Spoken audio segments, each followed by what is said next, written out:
Deportation has been dominating headlines lately, and no matter where you stand on the issue, it's almost impossible to avoid the constant coverage.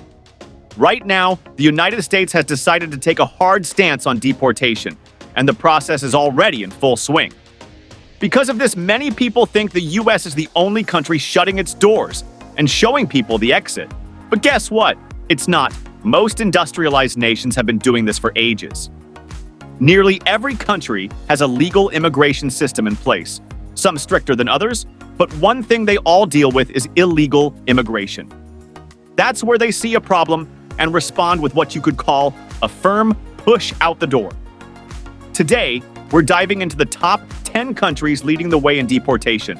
Stick around till the end, and don't forget to like and subscribe. Let's get started. Number 10, Russia.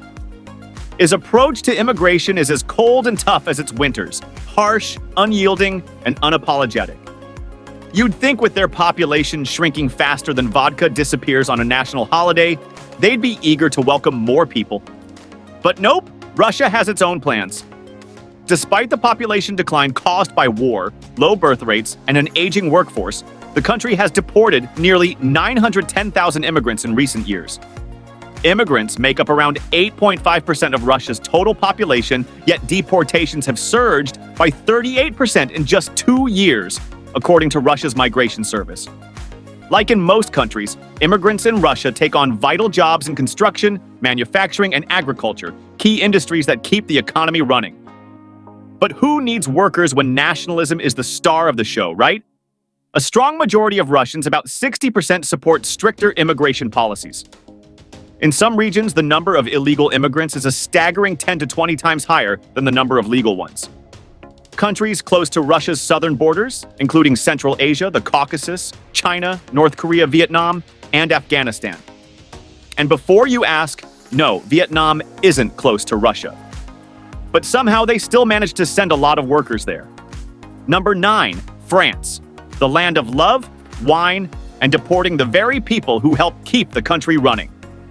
The French government is gearing up to introduce new immigration laws by early 2025, according to spokesperson Maud Baroun.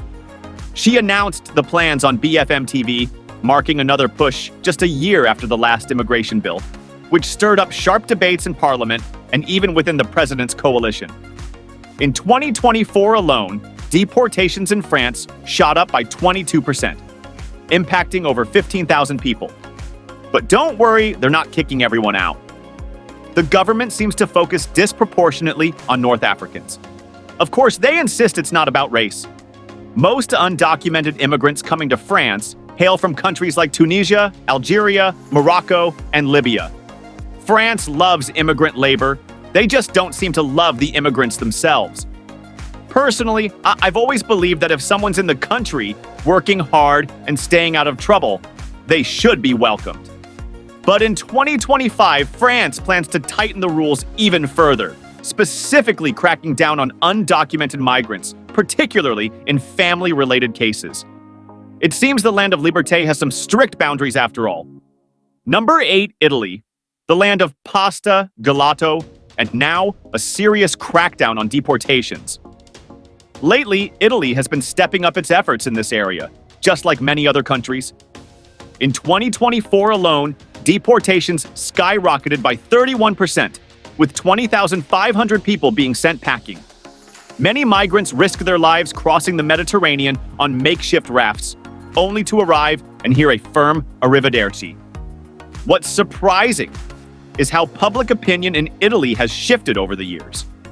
Back in 2014, only 39% of Italians supported stricter immigration laws, but by 2024, that number jumped to a staggering 72%. On December 11, 2024, Italy introduced a new law, number 187, 2024, aimed at managing immigration in a stricter and faster way. This law brought urgent measures on the entry of foreign workers, protections for victims of labor exploitation, and the handling of migration flows. One of the law's key features is a fast tracking system for deporting undocumented workers, cutting down on lengthy legal procedures. It's clear that Italy is trying to balance welcoming workers and protecting its borders. But for those hoping to stay under the radar, the door seems to be closing faster than ever. Number 7, United Kingdom. Post-Brexit UK seems to be keeping its crumpets, but waving goodbye to immigrants. According to the UK Home Office, over 8,500 deportations took place last year, including people who had lived in the country for decades. This is the same UK that once kept its doors wide open to almost anyone. Now, one man was deported over a decades-old minor traffic offense. Imagine losing your home, your job, and being sent to another country over a speeding ticket. That's British efficiency for you. Public opinion on this is split right down the middle, about 50. Some surveys show 51% in favor of tighter deportation laws, while others show 52% against it. From 2022 to 2023, the most common countries of birth among UK immigrants were India, Poland, Pakistan, Romania, and Ireland. Together, these 5 countries made up 32% of all foreign-born people in the UK. And why do most immigrants come to the UK? Family. In 2023 alone, family ties were the leading reason for immigration. The 2024 data isn't out yet, but chances are the story hasn't changed much. Number 6, Turkey, a country famous for its legendary hospitality, unless, of course, you're an immigrant. In 2024, deportation surged by an eye-popping 68%, with over 105,000 people being sent packing. Most of those deported came from Afghanistan and African countries, which together make up just 3% of Turkey's population. One of Turkey's biggest challenges is its youth unemployment rate, which sits at a staggering 26%. With so many young Turks struggling to find work, the government sees deportation as a way to ease the pressure. Their approach? Jobs for Turks, deportations for others. Unlike many countries, Turkey doesn't have enough jobs for its own citizens, so the logic seems to be fewer people, fewer problems, or at least fewer unemployment numbers. Turkey has a long history of welcoming people, but in recent decades, that's been changing. Now, deportations often happen at lightning speed, with little room for questions or appeals. Many of those being deported are migrants fleeing war zones in Afghanistan and Syria. If anyone deserves a break, it's probably these people. Unfortunately, many of these migrants rely on smugglers, criminal groups, and insurgents to make their way into Turkey. These groups often engage in human trafficking, forced labor, and even terrorism, which only gives the government more reason to crack down on illegal immigration. The good news?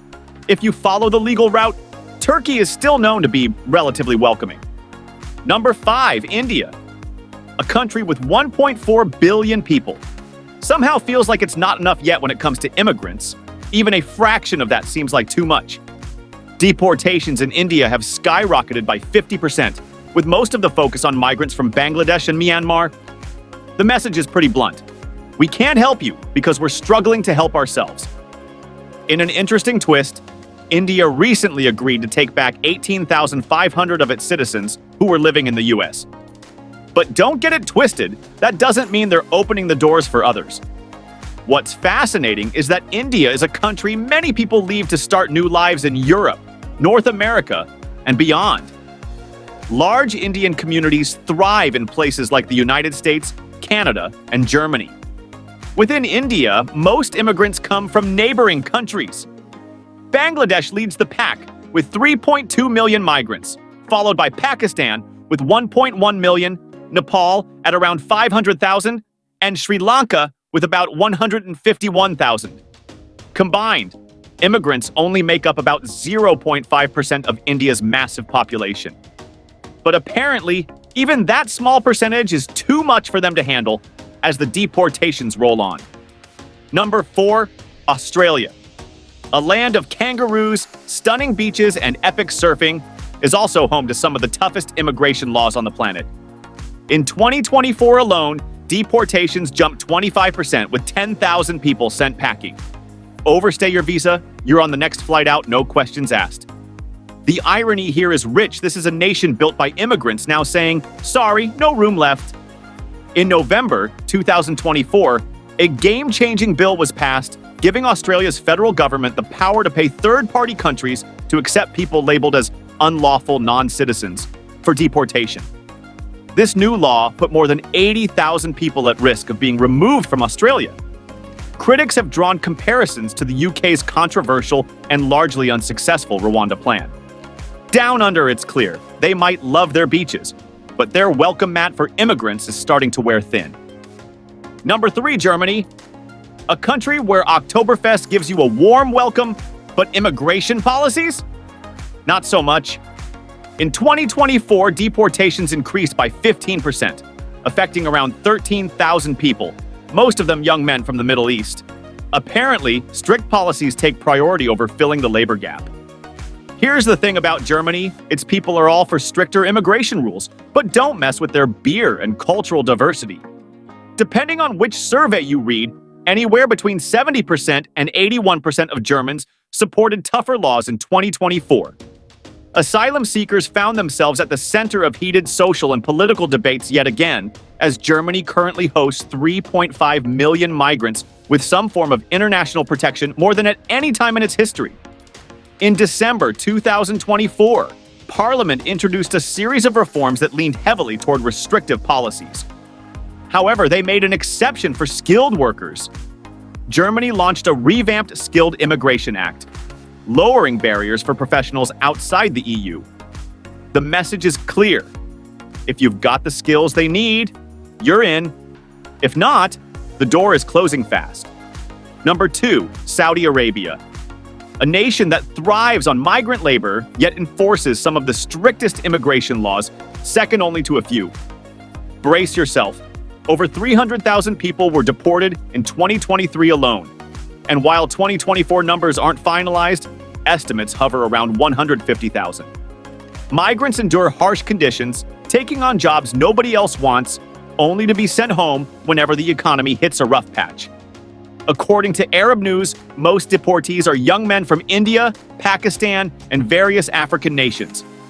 These workers earn pennies doing tasks Saudis avoid, but the moment a project wraps up, it's goodbye. Here's a twist to Saudi Arabia's deportation process. They classify overstayers as runaway residents. If someone overstays their visa, they're deported at the expense of whoever harbored or employed them. But if they're caught working independently, they have to foot their own bill. Employers are off the hook if the overstay exceeds 3 months. Meaning if someone overstays by just 3 months, they might get a pass. But on day 1 of the 4th month, they're packing their bags, and it's on their dime. Number 1, United States. Imagine this. Just a few years ago, America wouldn't have topped this list. In fact, even 10 years ago, it wasn't as strict. But since the clock struck midnight on January 1st, things have shifted. Welcome to America, the land of dreams unless you're on the DHS's radar. Last year alone, over 201,000 people were sent packing, returning to wherever they came from. A lot of those deported are from Central America, taking on jobs most Americans shy away from. Lately, there's been talk of changing the Constitution, aiming to end the so-called anchor baby policy. This means if your parents were here illegally and you were born in the US, you might no longer be automatically granted citizenship. So if someone from Bangladesh, for example, has a child here, that child currently becomes a US citizen. But now there's a push to change that rule to say only children born to American citizens can claim citizenship. A judge has already blocked this change, calling it unconstitutional, but this fight is far from over. The idea of the American dream for immigrants might need a rethink. It's no longer just about opportunity, it's beginning to look like the land of round-trip tickets. With so much at stake, these changes are still unfolding. And there's no doubt the US has a big immigration challenge. Everyone has their own opinion on what the right solution is, and it will certainly be interesting to see how things play out over the next few years. Thanks for tuning in. If you found this information interesting, don't forget to hit that like button and subscribe. For more updates, leave a comment below with your thoughts. We'd love to hear from you. See you in the next one.